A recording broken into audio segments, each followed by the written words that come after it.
Admiral, thank you very much for joining us this evening. And what an inspiring video that was. Hum tayar hain. Hum kitne tayar hain? Let me begin by asking you that question. How well are we prepared?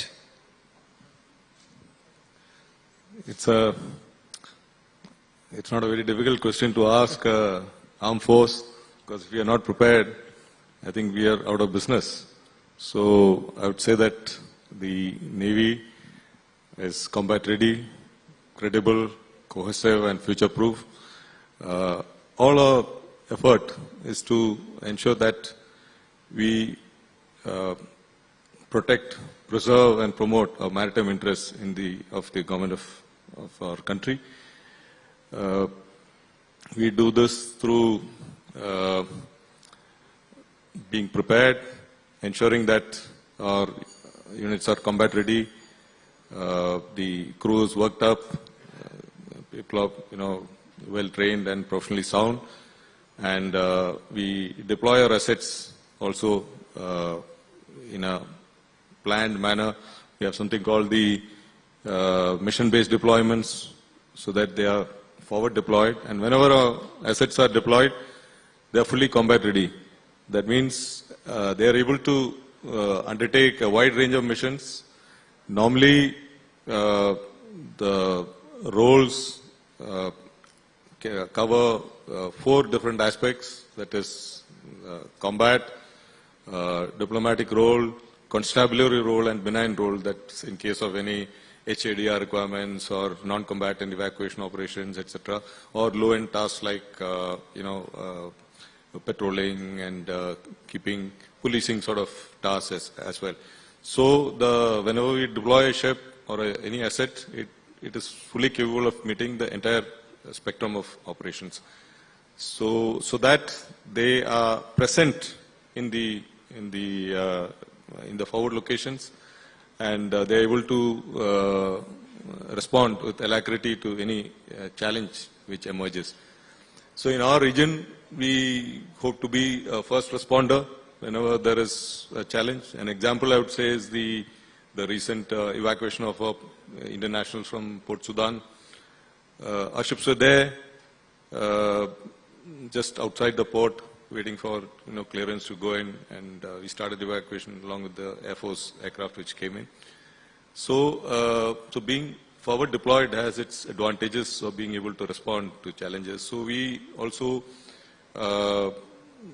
try to be the preferred security partner of the nations in the region, in the Indian Ocean region. So whenever there's a crisis, we are able to come to their help, provide assistance. The recent cyclone which happened in Myanmar, we were able to send 4 ships with relief equipment, Cyclone Mocha. So that speaks of the level of preparedness that we ensure on a daily basis. Well, that's fantastic. Let's talk a little bit about the Agnipath scheme. I began talking about that also with the Air Chief, who was here just a few moments ago. It's coming up to a year now. Admiral, in August 2022, the Indian Navy received 9.55 lakh applications under the scheme. Also, very importantly, 82,200 women aspirants applied to it. What is your assessment of the progress?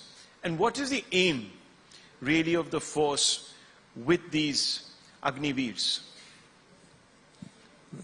I don't know whether you're aware, but I'm one of the few officers who've been involved with this Agniveer scheme right from the time people thought about the scheme.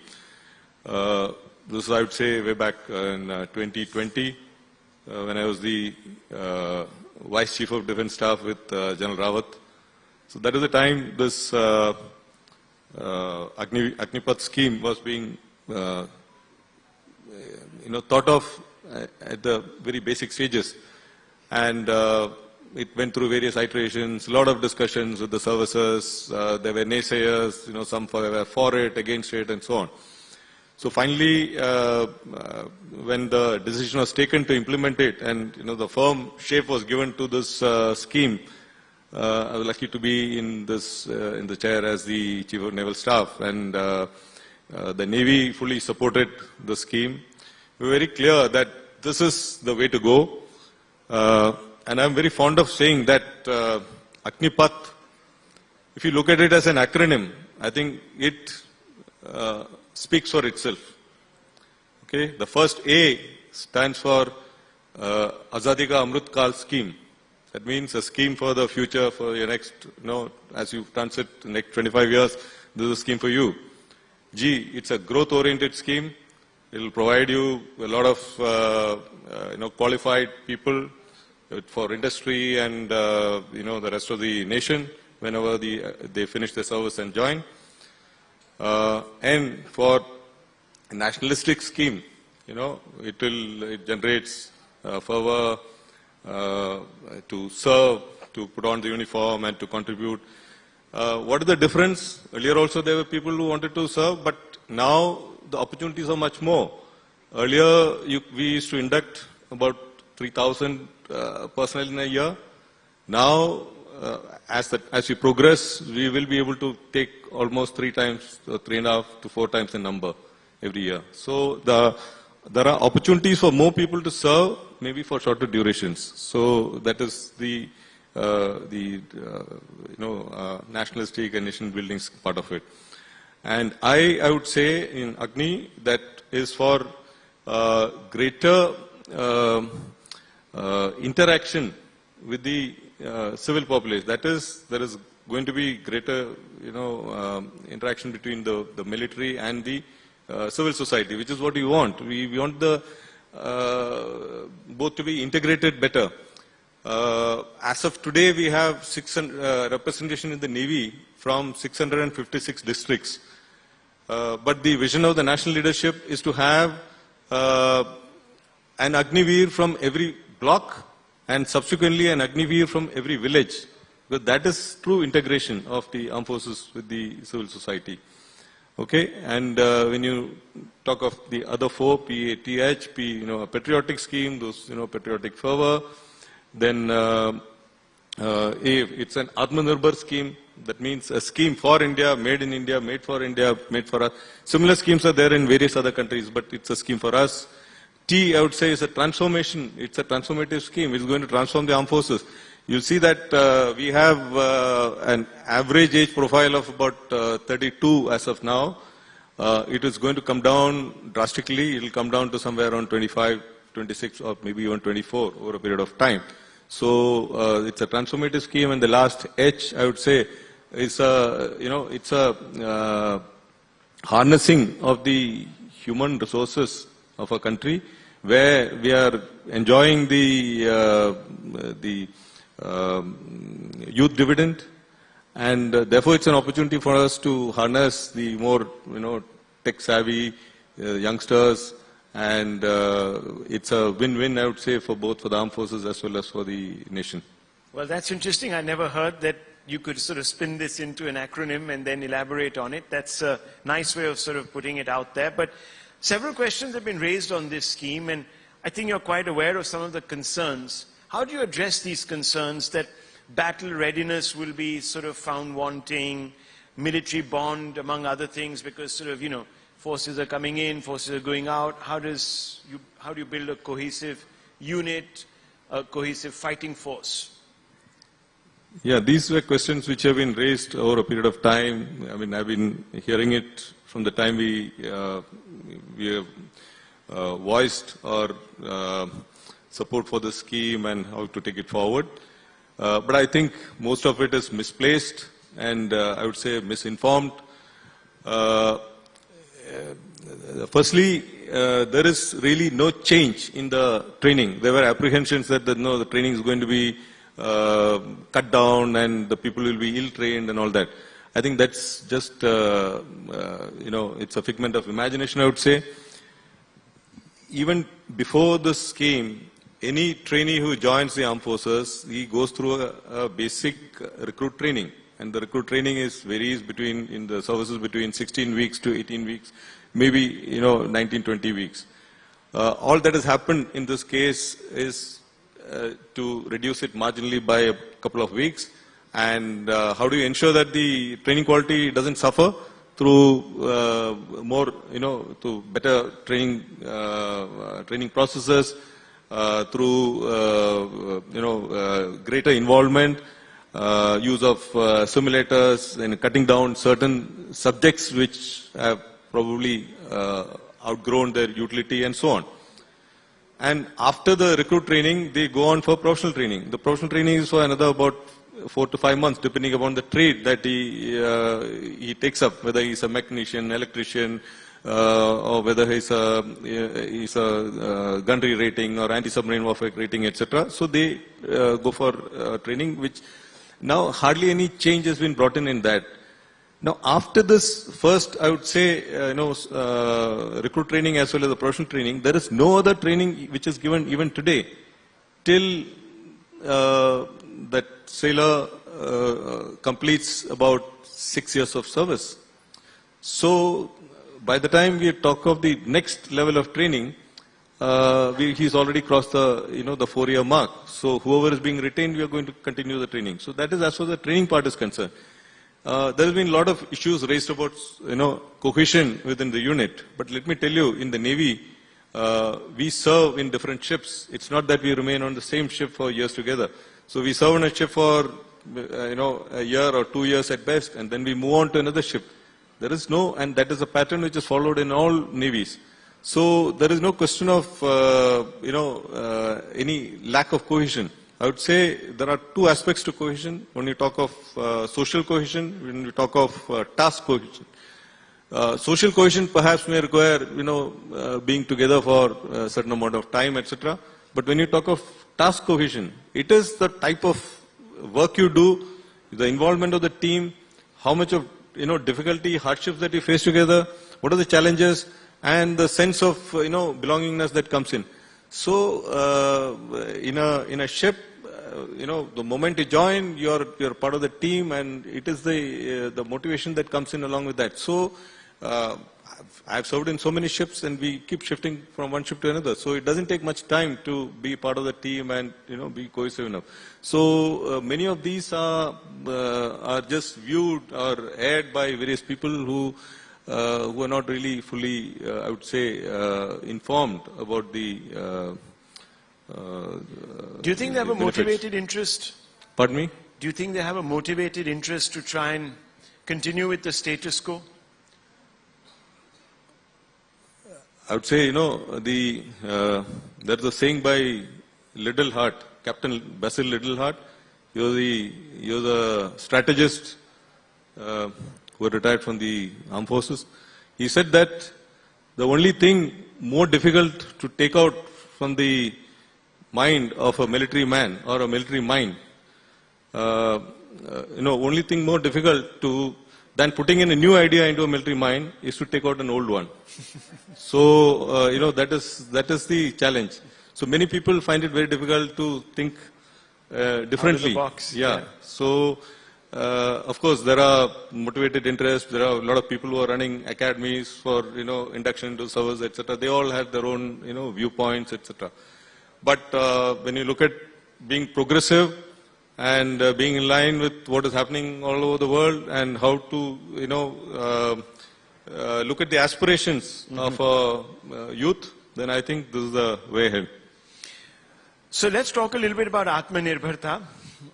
You had referred to it in your acronym. When will we be import free? You've sort of set it, or the government has set a target for 2047. Are we on track?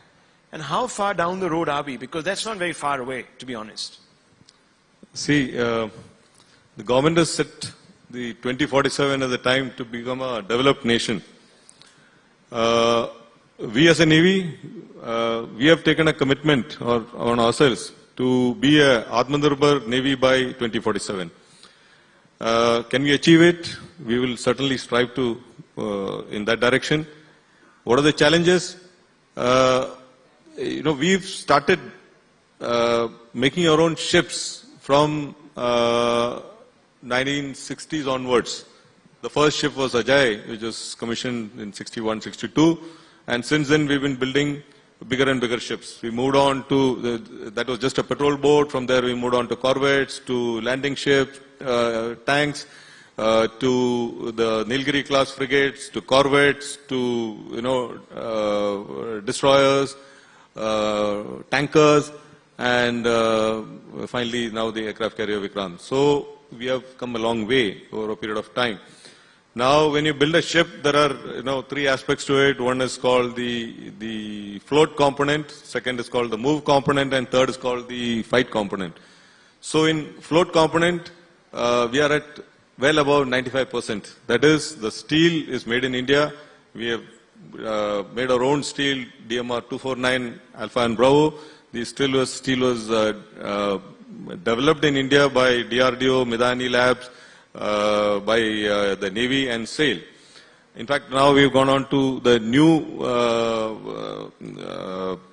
version of that, DMR 301 as well, which is used for submarines for greater depth and so on. So all ships, submarines hereafter, the steel will be 100% made in India. So the hull part of it is completely, will be made here. We don't have to import steel at all. When you talk of the move component, we are somewhere around 65%, I would say, because we are yet to make marine diesel engines of the requisite capability, or a gas turbine, marine gas turbine, or for electric propulsion. But we are on the way now. Because all the other things like shafting, propellers, control panels, all those things are being made in India now. There's no problem. Stabilizers and so on. So only issues we face is these engines, and we have already gone on to make these in India. There's a Make One project which has been initiated. There are plenty of takers in the industry, and this is being pursued. So we are hopeful that in about 4 to maybe 6-7 years time, we'll have our own engines which we can, thereafter use in our ships. The third component, of course, is the fight component, which means the radars, the fire control system, the computer, fire control computers, the combat management system, and the weapons and so on. In that, we are somewhere around 55%. We make our own guns, we make our own ammunition, we make the torpedoes, we make torpedo tubes, rocket launchers, rockets, etc. But the more complicated, guided weapons like the SAM systems, etc., we have some way to go. So therefore, that is the area of focus, and we are quite sure that we'll probably, reach a fairly high level of Atmanirbharta in that, and the idea is that the key components definitely should be made in India. Rest, whatever is available otherwise, commercially off the shelf, etc. So that, it's not the challenge. That's good to hear. Let's talk a little bit about the Indian Ocean region. And I was just speaking with a colleague of mine, Vinay, just before we came in. And he said that while we are so focused on our western and northern borders, the real challenge now lies perhaps in projecting power into the sea, because that's where perhaps today most of our trade flows in, most of our communication lines are based, etc. And that perhaps is the area that we really need to be fortifying. So in the context of that, I want to talk a little bit about Sagar. In 2015, the Prime Minister unveiled the Sagar policy for enhancing capacities to safeguard land and maritime territories and interests. What are the challenges in this theatre for the Indian Navy to be a net security provider? I would say, this was a term which was used earlier, but we have now moved away from that to a term called the preferred security partner. I would explain as to why we are talking of being a preferred security partner. Because we have to engage with all the countries in the region. There are big countries, small countries, with different levels of capability. Now, all the problems challenges in the maritime domain, they are not unique to any one country. Most of them are transnational. Leave the traditional, state-on-state conflict as one part of it. But when you look at all the other aspects, whether it is IUU fishing, whether it is illegal migration, the transshipment of drugs, arms, terrorism, etc. It is transnational. It cannot be solved by any one country alone. You have to, have partnerships. Because the oceans are vast, and you need a continued presence there, and therefore you need to engage with all of them. Some have very limited, resources. So therefore, when you partner with them, we look at 3-4 things. We look at capacity building, capability development, training, exercises, interoperability, and so on. Why do we pursue this regularly? So that we develop trust. Trust is something which cannot be surged overnight. It has to be very patiently built. So with all our countries in the region, you look at the Maldives, Sri Lanka, Seychelles, Mauritius, Comoros, Mozambique, Mombasa, Myanmar, so many of the countries in the region, we engage with all of them, at regular intervals. There are exercises, bilateral exercises, multilateral exercises, maritime partnership, exercises, yes. Joint patrols, so many things. And we help them, reciprocal visits, training, all that. Well, in April 2023, you said that there's a large presence of Chinese vessels in the IOR, in the Indian Ocean region, and the situation is concerning. Now, why is it concerning in the immediate? Number one, and how does the Chinese presence create the potential for future conflicts in this region, and what could be the impact? The Indian Ocean has historically had, a presence of extra-regional forces. At any point of time, you have up to 60 extra-regional, units, naval units present here. Since 2008, we have had the presence of the Chinese Navy, which has been here for anti-piracy missions, and since then, also we have the Chinese research vessels, a large number of Chinese fishing boats, and so on. So when we look at it from the point of the Navy, our idea is to ensure that the region at the sea remains safe, secure, and free, open, inclusive, and available for all of us to use and benefit from it. It's I would say, it's a global common. So we have to keep it secure and safe.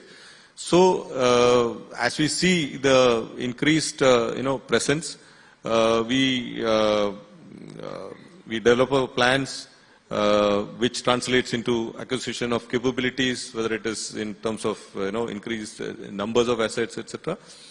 So the area is kept under surveillance. We have the P8Is, the Sea Guardian, RPAs, and other ships, submarines, etc. We regularly patrol and keep those things. So as our country also grows. Now we are already the 5th largest economy.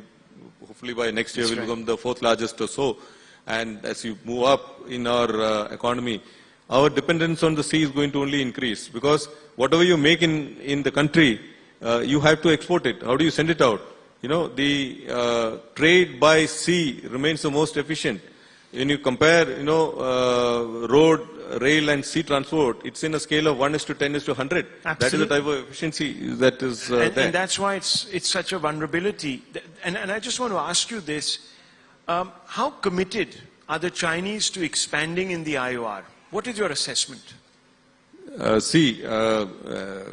me tell you this. If you remember the words of Mahan, Admiral Mahan, the great naval strategist, what he said is, the need for a navy arises from the need for peaceful shipping and disappears with it. So what does this mean? This means as your economy grows and as you have, greater trade, as you have more ships, peaceful ships or trading ships, then your need for a navy also grows. So which is what we are seeing. as the Chinese economy grew and their trade increased, as the ships increased, therefore the Navy is also grown. Now, as we move up, into a larger and larger economy, when we cross the, become a 5 trillion economy and, grow bigger, you will also find that, our, the maritime forces will need to grow along with it to ensure that our trade or interests which are there in the maritime domain remain safe and secure. So, when we develop a navy, it's not looking at any particular nation or, the type of, we don't go into a bean counting sort of a situation. We look at where our interests lie. Our interests may lie in various places in the ocean. So we need to have the capability to ensure that our interests are, protected. So let me ask you my final question, Admiral Saab. Aircraft carriers, there's a big debate. How many do you think we need really to secure ourselves, or should we go with the late General's formula, the CDS, who said perhaps our dependability on aircraft carriers is not in tune with our strategic interest? This is a debate which is never ending, because various people have various views on where is an aircraft carrier required or not required. I would only tell you to just look at who all have built aircraft carriers, and China has now already building the third aircraft carrier and looking at more. They had a plan for as many as 10. You look at all the UK, after doing away with aircraft carriers, not gone on to have 2 aircraft carriers. So an aircraft carrier brings with it certain capabilities which nobody else can replicate. Okay, whether it is power projection, whether it is continued air defense. A shore-based aircraft can only give you limited ability of air defense. If you want 24/7 air defense, say 2,000 miles or 3,000 miles away from land, then you have to have an integral air element which can be born only on a sea. So therefore the combat capability and the power projection, the sea control ability, so many things which are unique to a carrier cannot be replicated elsewhere. Therefore, it's a question of affordability, how many carriers you need to have. But I'm confident that as the nation becomes, richer and richer and we become a more developed nation, we move on to perhaps the second or the third or the fourth largest economy. Our trade interests and maritime interests will grow, and therefore our, the budgets automatically will, be able to handle the requirements. So we shouldn't put a number on it. You're saying that don't cap it at any number. Absolutely. Go with what you can afford. Absolutely. Thank you. It's been a pleasure, Admiral, speaking to you. And I'm sure that our audience has enjoyed this conversation because it's given you a certain idea of where we are and where we need to be with regards to projecting our blue water strength. Thank you very much. Thank you, sir.